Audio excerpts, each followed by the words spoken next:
आज मैं हूँ ऐतिहासिक माँ भद्रकाली मंदिर में और नवरात्रा के तीसरे दिन चंद्र घंटा की पूजा होती है और यहाँ लोग दूर दूर से श्रद्धालु पहुँचते हैं। बिहार, झारखंड, बंगाल से श्रद्धालु यहाँ पहुँचते हैं और माता की पूजन अर्चन करते हैं। आप देख सकते हैं ऐतिहासिक माँ भद्रकाली को आज पूरी श्रद्धा से सजाया गया है, भक्ति से सजाया गया है और यहाँ लोग दूर दूर से आ रहे हैं नवरात्रा में पूजन अर्चन करने के लिए। आज ऐतिहासिक माँ भद्रकाली मंदिर न्यूज़ 22 को पहुँची है। यहाँ पे हम जानेंगे नगेश्वर तिवारी जी से, जो मुख्य ब्राह्मण है, मुख्य पुजारी भी हैं, उनसे जानेंगे। सीताराम पांडे जी से जानेंगे और यहाँ कई भक्त आ रहे हैं, उनसे यहाँ के नवरात्रा के बारे में जानेंगे और नवरात्रा में विशेष बहुत सारी चीज़ें हैं जो आप सभी को बताना है। हम लोगों को नवरात्रा में कम से कम एक बार आना बहुत अच्छा लगता है। यहाँ पर बिल्कुल मन शांत हो जाता है। माता के आने के बाद यहाँ पे मनोकामना हाँ, मनोकामना तो जरूर मैंने माँ तो पूरा करती ही है, ऐसी बात नहीं है। कहाँ से आए?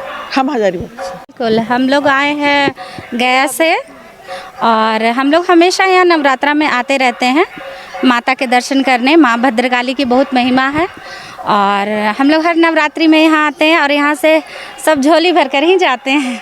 क्या मांगते हैं माँ? माँ से सबके लिए मांगते हैं कि सबकी इच्छा पूर्ण हो माँ, और सबके साथ हमारा भी कल्याण हो। पूर्ण करते हैं। हाँ, जब भी आए हैं, हम बहुत साल से यहाँ आ रहे हैं। 29 वर्ष हो गया है मतलब मेरी शादी का, लेकिन हम उतना दिन से आ रहे हैं ना। गया बिहार से, गया जिला टेकारी रोड से हम हर बार आते हैं। नाती नतनी बेटी दामाद साथ में आते हैं भी, हम सब आते हैं हम लोग। हाँ, जो भी मांगते मिल गया है। टेकारी रोड से सामने मेरा है श्री राम तिलूर भंडार दुकान जो है, और हमेशा हम लोग आते हैं 2 महीना 4 महीना में पूजा करने के लिए। माता से बेटी नाती नतनी सब बढ़िया से रहे, परिवार मेरा खुशी रहे और सारा परिवार खुशी रहे। आदरणीय बंधुओं एवं भक्तजन, ये शरद नवरात्रा है। माँ भद्रकाली के प्रांगण में अनेक श्रद्धालुओं के द्वारा कलश स्थापन कर माँ की आराधना की जा रही है। प्रथम शैलपुत्री, द्वितीय ब्रह्मचारी, तृतीय चंद्र घंटिका। आज तीसरा दिन चंद्र घंटिका माता की पूजा है। माँ भद्रकाली, महाकाली, महालक्ष्मी, महास्वरूपा, तीनों रूपों में व्याप्त यह स्थल में बसी हुई है। साक्षात स्वरूपा माँ वरदहस्ता हैं, सारे भक्तों को आशीर्वाद देते हुए यहाँ अवस्थित है। जो भक्तजन अपनी कामना के लिए माँ के पास पूजा करने आते हैं, उनकी कामना पूर्ण होती है। कामना पूर्ण होने पर वो शरद नवरात्रा का ब्राह्मणों के द्वारा कलश रखवा कर यहाँ करवाते हैं, आशीर्वाद पाते हैं। यह कार्य सदियों से चलता आ रहा है। माँ के गर्भगृह आंगन में शरद नवरात्रा का कलश रखा जाता है और हम सभी ब्राह्मणों के द्वारा 3 बार, प्रथम सुबह, द्वितीय 12 काल भोग, तृतीय शाम को संध्या आरती की पूजा बृहद रूप से की जाती है। सभी भक्तजन हम ब्राह्मणों की पूजा अर्चना को देखते हैं, आरती करते हैं, श्रद्धा युक्त होकर अपने अपने अवस्थित स्थान पर रहते हैं। इस बार लोगों ने माता भद्रकाली में कितने कलश को स्थापित किया है? प्रांगण में इस वर्ष, ठीक है, माँ के प्रांगण में इस वर्ष 72 कलश से अभियुक्त श्रद्धालुगण माँ के आंगन में पूजा कर रहे हैं। ये कलश हमारे झारखंड, बिहार के अवस्थित स्थानों से एवं यहाँ के स्थानीय व्यक्तियों के द्वारा यह कलश की पूजा की जा रही है। जिनकी कामना पूर्ण हुई है वो श्रद्धालु इस आंगन में आकर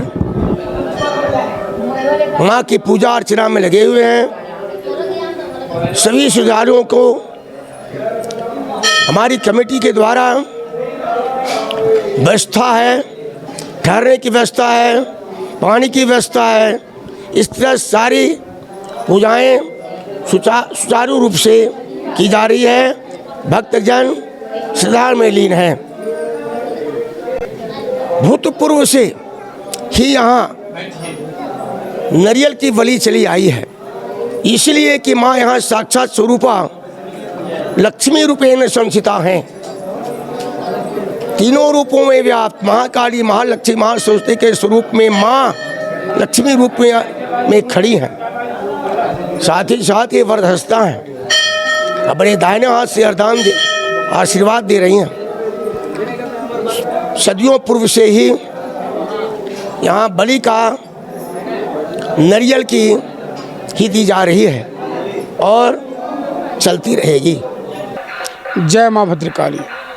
माता भद्रकाली सभी असुरों को संहार करने के बाद यहाँ शांति प्राप्त की है।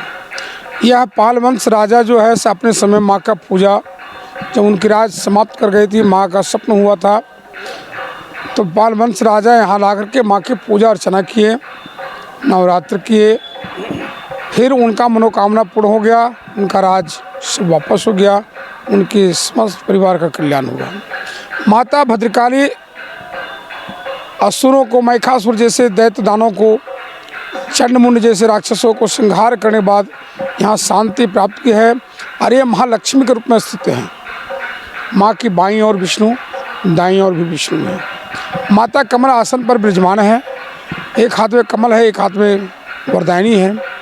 माँ के मंदिर में आज तक जो भी इस धरती पर आए हैं, सबकी इच्छा पूर्ण हुई। ये माँ के मंदिर तीनों धर्म से जुड़ा हुआ है, जैन धर्म, बौद्ध धर्म और सनातन धर्म। सभी धर्म के लोग आते हैं, सबसे पहले माँ के दर्शन करते हैं, माँ की पूजा करते हैं, फिर अपने धर्म का मंदिर का पूजा करने जाते हैं। इस इलाका में कोई भी कार्यक्रम कहीं भी होती है तो सबसे पहले माता का दर्शन और पूजन करने के बाद, माँ का आशीर्वाद लेने के बाद ही कोई कार्य प्रारंभ किया जाता है। चोरी होने के बाद कलकत्ता या कहीं? हाँ, ये माँ की मूर्ति जब चोरी हुई थी 1966 में, तो ये माँ कलकत्ता चली गई थी। और कलकत्ता चली गई तो माँ वहाँ से अपने स्वप्न के द्वारा, अपनी शक्ति के द्वारा यहाँ के लोगों को स्वप्न दे करके, और यहाँ के लोगों को, यहाँ जितने ग्रामीण थे, यहाँ के प्रशासन थे, उन लोगों को इस तरफ से माँ कन्या के रूप में ला करके और इन लोगों को जगाए हैं, जिसका इतिहास उन पूर्वजों के द्वारा है। कन्या के रूप में सभी को ला करके जगाए, और वहाँ भी जो मूर्ति ले गया था माँ का, उनको विचित्र रूप में माँ रखी और उनको स्वप्न से व्यचित कर करके, और उन्हीं को आपस में फूट डाल करके, और उन्हीं चोरों में से एक चोर लेटर लिख करके यहाँ भेजा। और भेजने के बाद तब लोग इनको जानकारी हुई, यहाँ से लोग गए और माँ का मूर्ति खोज करके जब वहाँ पहुँचते हैं तो माँ स्वयं अपने से उठ करके और कुमार यशवंत नारायण सिंह के कंधा पर लौट जाते हैं। जबकि बताया जाता है कि 10 व्यक्ति भी मिलकर के प्रतिमा को उठा नहीं सकते हैं, और माँ अपनी शक्ति के बल पर उन पर सवार हो गए।